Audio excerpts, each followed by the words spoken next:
All right, good evening, Scolders. It's been about 24 hours now since the season officially ended. I allowed myself some time to cool off, and I'm ready now to talk about the Wildcard game against the New York Giants. As everyone knows, the Vikings season ended after a 31-24 defeat, and anyone who follows me on Twitter at Zafa_gaming probably noticed that I was live tweeting during the game, and you could see the anger, not only in me, but in basically all of Vikings Twitter for mostly the same reasons, which we're going to talk about here in a second. We're gonna hit a couple of the more hot button issues with the game, and I've taken the time to kind of take a step back and look at the game in a whole, and kind of look at it more intelligently, I guess, as opposed to just heat of the moment anger, as we all were feeling last night. So, I mean, first things first, that one thing that I'm disappointed in today is I am disappointed that we did not see any news about Ed Donatel being fired today. Maybe that would be a little bit of a stretch, but I think we all wanted it. I even said, half joking, yesterday that it'd be nice if we could have just let him go at halftime. One of the memes of the week, possibly could go down as one of the memes of the season, was Ed Donatel taking the time to let everyone know earlier in the week that all the defensive veterans were taking leadership, and that we were going to like the way that the defense played. I don't think I've ever disliked the way the defense has played more in my life than I did yesterday. Daniel Jones officially looked like a superstar, which has been the case for most of the season for the Vikings. Any quarterback that we go against looks elite against us, and it's so frustrating. But, I mean, at home, after a 13-4 record, division title, you already beat them once, so you know that you kind of get the way that they play. You understand that they're gonna try and dial things up a little bit against us, and I mean, it was just a pathetic performance on the defensive side. Daniel Jones, 24 for 35 for 301 yards passing with 2 touchdowns, no interceptions. And then what was even more frustrating, especially in that first half, he ran 17 times for 78 yards on us. And it was like Donatel has never heard of a QB spy. It's just mind-boggling to me that he was allowed to just run free in so many important situations. And it's absolutely maddening to me that he just got to keep extending the drive and extending the drive and extending the drive over and over and over again, and going down the field and getting points. I mean, they scored, I believe, on 7 of 9 possessions, and those 2 possessions being at the end of the first half and at the end of the game, something crazy like that. Absolutely ridiculous. And, Saquon Barkley had 2 touchdowns on us. That first one, which really set the tone for the game against us. Squirting through a couple defenders. The tackling was just atrocious. The Vikings gave up 431 of total yards of offense. That's what they allowed, in the playoffs against the Giants. Maybe it's a blessing in disguise that the Vikings did not win this game, because it probably would have been horrifically embarrassing against the 49ers. But, I mean, it was just defensively atrocious across the board. 28 first downs. We gave up 7 of 13 on third down. They went 2 for 2 on fourth down against us. Just atrocious. Atrocious. They won the time of possession battle with 33 minutes to our 26. 33.5 to 26.5. And then you look at the Vikings offense. And I want to get this stat right because I don't have it pulled up in front of me, but the Vikings were the first team since the merger to lose a game where we completed 80% or more of our passes, did not turn the ball over, and did not allow a sack. And we lost that game. And that includes the regular season or the postseason. It was 47 teams. The teams were 47-0 in that situation. 80% completion, no turnovers, no sacks allowed. And we were the first to lose. How fitting that we would be the team, especially after this season, this weird season for the Vikings, that's how it would end for us in front of our home fans, nonetheless. I mean, I saw someone say that no team is better at quieting US Bank Stadium than the Vikings defense, and I mean, it's hard to argue. It is hard to argue, but let's talk about the offense for a second here. Now, we're going to talk about the 4th and 8 play. We're going to get to that. But before we get to that, I want to say Kirk Cousins played brilliantly in this game. And obviously, this is all going to be overshadowed by that 4th down play. But to get there, here's how he did. I mean, 31 for 39, 273 yards passing. He had 2 touchdowns, as well as a rushing touchdown. You look at that, and you think, there you go. That's Kirk O'Chains right there. He played so well. He stood in the pocket. He took some hits. He never got sacked, but he took a lot of hits, as he took so much punishment the entire season. And I'm going to say I've been a Kirk supporter this entire time, since we signed him, essentially. And I defend him every time. Yesterday, I had no desire to defend him for that 4th down play. And I have since gone back and I've rewatched that 4th down play about probably 20 times. And I'm not going to really try and justify it here either. I'm not going to defend him too much, because as easy it is for me to say on a Monday morning from my desk chair, it was an inexcusable play. Kirk led the team so well throughout the entire game, kept us in it when our defense was just, I mean, they were just folding. The defense just atrocious, absolutely atrocious. And I mean, shout out to TJ Hawkinson. Brilliant game from him against the Giants for the second time. He had 10 catches, 129 yards. He played brilliantly. But here's where the issue is Justin Jefferson, 1 catch for 4 yards in the second half or the 4th quarter, one of the two, regardless. Not good. And yeah, they designed, their defense. They doubled him up. Of course they did. But you got to find a way to get the ball to your playmaker. You really do. And that kind of is where it comes to me for this 4th and 8 play. Now, I've watched that play, and obviously Kirk said it himself too. Jefferson was his number 1 option. He was, bottled up with safety help. Osborne, probably a second read, because Thielen, I'm sorry, I don't trust Adam Thielen in big play spots anymore, and we'll get to that as well. But Osborne, in man coverage, I think that should be where he went with the ball.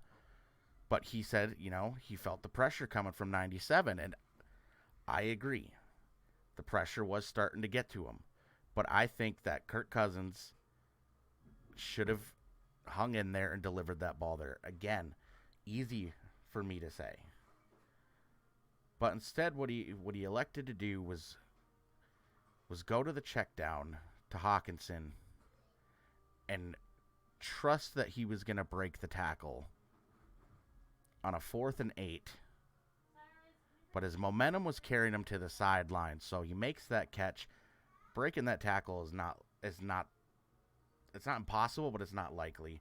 And he's tackled for a 3-yard gain. Season's over. My problem, and again, I am a Kirk Cousins fan. I am a supporter of his. I enjoy having him on the team, but when the season's on the line and you're paid $35 million, you got to put it up. You got to put it up. Even if you put it up to Justin Jefferson, who is double covered, so what? Look at Buffalo. Give him a chance to make a play. Give Osborne a chance to make a play. You got to get it beyond the sticks. It's inexcusable in my opinion. You got to put it up for probably Jefferson. You can make the argument that maybe you shouldn't go to Jefferson because of how he was bottled up, but you got to do something. You have to. And he is your biggest playmaker, and he's already done it once in big pressure moments against Buffalo. That's where I think he should have went. When the season's on the line and you throw a 3-yard check down, that's a problem. And unfortunately, that's something that Kirk has kind of been known for, is making that kind of crucial mistake in big spots. And that's why he can never shed the narrative that he's a check down king and that he can't win the big game. And that's going to continue going forward. He's got one more year left on his contract, and a lot of fans are already saying, we should move on without him. That's not going to happen. $35 million owed with another year. You're not going to be able to trade him. You got to ride it out with him. And I agree that we should ride it out with him. I want him to be our quarterback next season. But these kind of things are inexcusable. But the narrative on Twitter that I've been seeing, not from everyone, but from a lot of fans, is that Kirk Cousins is the reason we lost the game yesterday. And that's ridiculous. That is ridiculous. If you watched the game yesterday and you think that Kirk Cousins is the reason that we lost, then I'm sorry, you did not watch that game properly. Because Kirk Cousins was the only reason we were in that game. Because, again, Dalvin Cook didn't do much. Alexander Mattison didn't even carry the ball a single time. Like, Hawkinson had a big day, but Thielen, nothing crazy. Osborne had 2 catches. Granted, one was a touchdown, but Kirk found him on that one. Dalvin Cook 6 catches for 10 yards because so many of them went for negative yardage. And it's just so frustrating. It's so frustrating. And our defense our defense sold. It was just ugly. Ugly. And again, we're left with a disappointing finish to a season when, we were hopeful. Now, in my anger after the game yesterday, I said, waste of a season. Another waste of a season. I'm going to be honest, after sleeping on that and thinking about it, I no longer believe that it was a waste.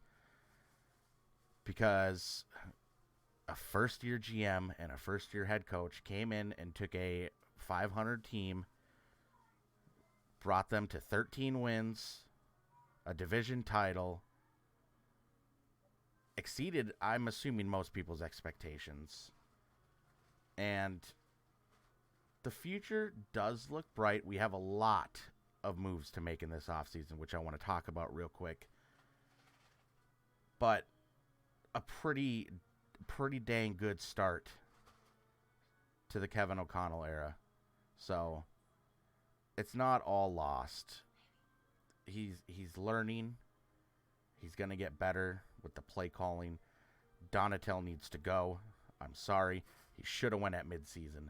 But I no longer look at this season as a complete waste. It's a disappointing finish. For sure, it stings because when you're 13-4 and hosting a playoff game, your expectations and your hopes are high of potentially reaching a Super Bowl. And some people say that this was Kirk Cousins' best chance to win a Super Bowl with the Vikings. I can't really decide if that's true because they did all that with one of the worst defenses in football. They need to do a lot of things with the salary cap especially. I'll talk more about that in another video, but for now, just looking at some of the free agents here that we've got. Patrick Peterson. Personally, I'd like him back on a 1-year contract. Garrett Bradbury, I would like him back. I would like him back. And then just going down the list, Greg Joseph. I've got my thoughts of Greg Joseph, but I mean, I'd be okay with him coming back. Nick Mullins, whatever. Chandon Sullivan, he can go.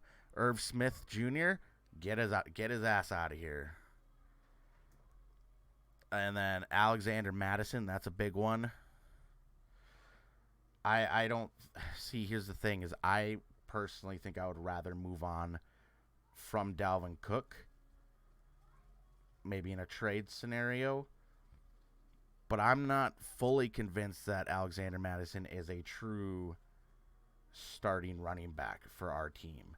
I think he is a high-end RB2. No doubt about that. I think he's a solid RB2, high-end. But not a 1. Maybe you could get someone in the draft. I'd like to see Wongwu and Ty Chandler maybe get some more role. But Dalvin Cook, I'm sorry, he's not worth the money. He's not, in my opinion. Chris Boyd, I'd be fine with him walking. Olabisi Johnson, yeah. Poor guy, unfortunate circumstances, but yeah. And then, we got the veterans. The veterans is going to be the big thing. We have to talk about it. We don't want to talk about it because we love him, but Adam Thielen, he's due just shy of $20 million cap hit next season. And he is so far from worth that. He has massively regressed, which is unfortunate, but he is getting up there. He can't get the separation like he used to. He's still got good hands, but he's not producing in the red zone like he used to. It would take a massive, massive restructure to keep him here. And his wife even posted on Instagram, as it's been circling around Vikings Twitter. I don't have the caption pulled up in front of me, but it said something along the lines of, this may have been our last moments in Minnesota. So that's what you're looking at. And then you got Harrison Smith, cap hit of $19.2 million. I believe that we have seen Harrison Smith's last game in a Vikings jersey, possibly in a jersey in general. I don't know if he goes and plays for anyone else. I could see retirement if something goes down. And then you got Dalvin Cook at $14 million. Zadarius Smith be a $15.6 million cap hit next season. Now, started out hot, severe decline in the second half of the season. Most of that's probably due to the injury, the knee injury. I would like to see him back for one more, I think. But that's big, because then you'd have to try and work something out with Danielle Hunter, who I also think could be on the way out. And even Brian O'Neill, $19.7 million cap hit, coming off an Achilles injury. I think he is obviously fantastic. Him and Darisaw, 2 established tackles right there. Maybe try and work something out there. But the way I'm looking at it here, Thielen, Harry, Dalvin, possibly Danielle. And I'd be fine with Eric Kendricks going. No offense. Been a big fan of his, but he's not playing at the same level he used to. Might be time to move on, because he's due for an $11.4 million cap hit. And that's just what we're looking at. Jalen Reagor, he can go. My man came in, We finally forced them to punt, and he muffs the punt. Thankfully, we recovered it. Secondary needs a lot of help for the Vikings. I would still like to see a Caleb Evans get another shot, without the concussion issues. So hopefully, he gets another shot at that. I don't know what to expect as far as our other rookies, Scene and Booth. That's all to be determined. I think we need massive secondary help, though, obviously. And Donatel needs to go with his bullshit bend, don't break strategy. Get him out. Done with it. I'm over it. It cost us a shot. Obviously, San Francisco would have been extremely difficult had we pulled it off, but it would have been a shot. Who wouldn't want an opportunity to face, in the divisional round, a third-string, rookie quarterback? Regardless of how he's playing, there's always a shot that he has that bad game, and I would have loved to have the opportunity. Now we're not going to get it because our defense is absolutely atrocious, and our quarterback made a horrible, horrible decision with the season on the line. I'll have more, and this is all just still fresh for me. We'll talk more about it as we get through the rest of the playoffs and, get into the off season and things start to, happen, trending towards the following season. But, now we begin the excruciating 8 months without Vikings football, and it just ended earlier than we wanted it to, and that's very frustrating. But as Viking fans, we should be used to it by now, huh? But I still believe that this team can be something special if we take care of what we got to take care of. Losing some of these veterans is going to hurt. It's going to sting because there's so much nostalgia from the Zimmer era, but it's got to be done. It's time. It was just unacceptable defense yesterday. Unacceptable. And that's all I got. So we will keep talking about this and sort it out. And then we'll go over the SkolNBolts podcast will come out this week, where we'll recap the entire weekend. And unfortunately for Cactus and myself, it was not a good weekend. It was the worst weekend imaginable for both of us. So stay tuned for that, the SkolNBolts podcast, which you'll be able to find on this channel here as well as on Spotify, SkolNBolts. And we will continue pumping out content. And this channel will continue to pump out football content even throughout the off season as we monitor everything. Podcasts will not be as frequent with football, but you can definitely look for some hockey podcasts and probably some other stuff too. We'll figure it all out. Now, unfortunately, we have to start figuring that out because our teams are exited in round one. But we still have the divisional games and then the championship Sunday and then the Super Bowl. Fortunately, we will be watching as fans, not rooting for our team once again. So, Skolgers, we'll see you for the SkolNBolts podcast later this week. And then stay tuned for Zafa Talks, which I will post periodically whenever I find the motivation after this. And yeah, stay positive, Skolgers. The future can still look bright for us. Have a good evening. We'll see you next time.